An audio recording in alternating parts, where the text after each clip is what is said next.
I begin to love Jesus having not seen him. Think about this. This is amazing. 2,000 years ago, thousands saw the Lord and did not love him. Today, we love him having not seen him. So what brings that hunger? What causes it to grow? What causes faith to grow? What causes love to grow in us? The anointing. Which one? Within. And I've got to ask this question because when you talk about one of the keys to the anointing is ministering to the Lord. That's been something that's always been a puzzle. What does it mean to minister to the Lord? Ministering to the Lord is worship. When we worship him, when we adore him, when we spend time with him, when literally we surrender completely to him, we minister to him. And ministering to the Lord is what happened with me, dear Gord. Back in the 70s, I spent hours and hours just worshiping the Lord. And even during the crusades from 2 p.m. on, people thought maybe I was praying. No, I was worshiping. The whole time I was worshiping, not realizing the power that is in ministering to the Lord. And ministering to the Lord, literally, it actually moves him to give himself to us. It says so in Ephesians. And that is what nourishes that hunger, nourishes that faith, nourishes that love. But the anointing upon someone has nothing to do with that. God trusts that individual as they walk with him, with his power that God uses through them to touch people. Well, you went through a very difficult time for 3 years in your personal life. You described some of it in your new book, Mysteries of the Anointing, if I can get that lined up. Right, there you go. So tell us, what happened in those 3 years? Well, it was 2010, 11, and 12, Gord, when I went through that difficult time.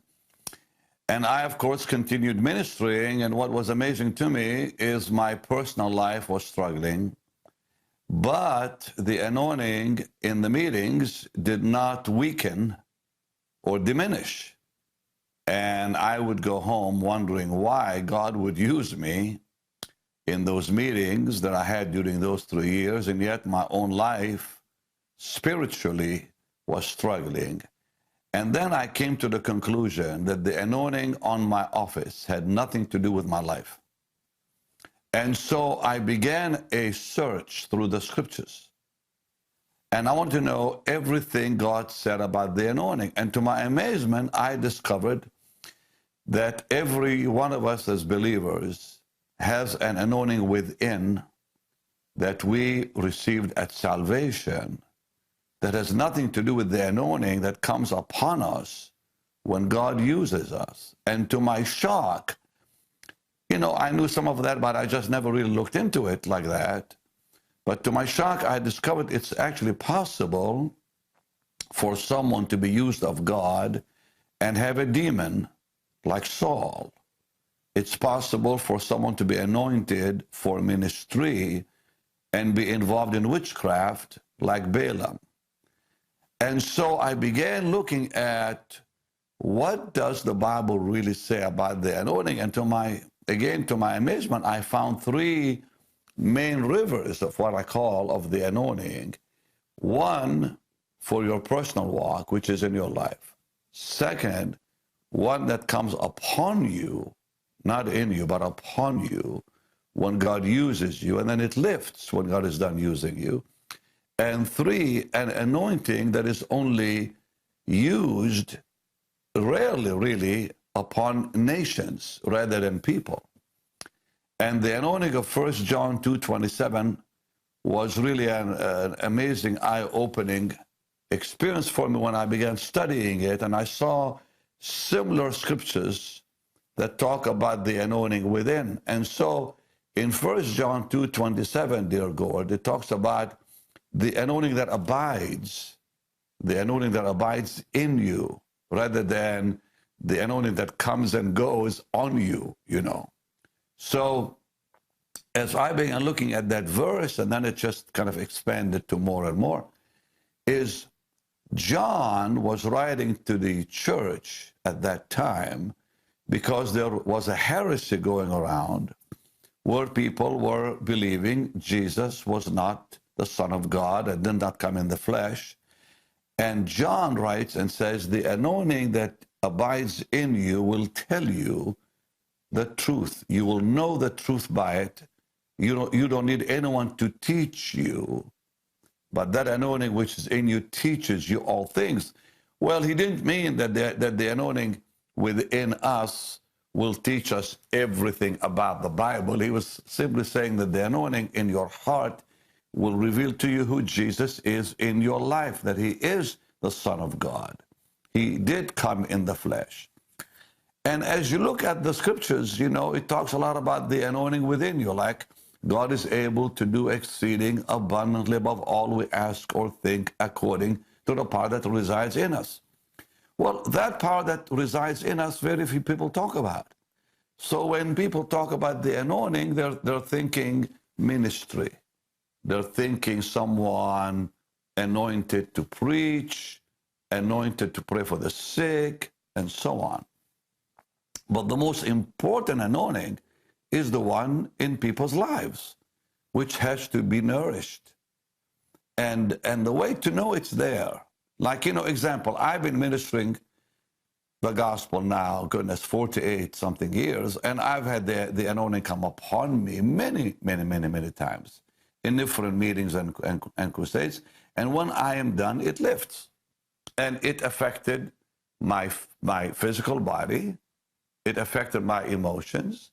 But I never thought about what else does that anointing upon me, that came upon me and lifted when I was on ministering, affected. But the one in you, how do you know it's there? It's easy to tell when it's on you because you can feel it on you. You can sense it on you. But how do you know how do you know the anointing in you is there? Well, first, you can't feel that one. So, 3 things. Number 1, that anointing came in when people were saved. When you and I were born again, 3 things happened to us. Number 1, we became hungry for the Lord. Hunger is the sign of life, in the spirit and in the natural. Number 2, everything in us knew, I'm saved. I belong to Jesus. That's called faith. Well, what brought that hunger? What brings that faith that tells me in my heart, I'm born again?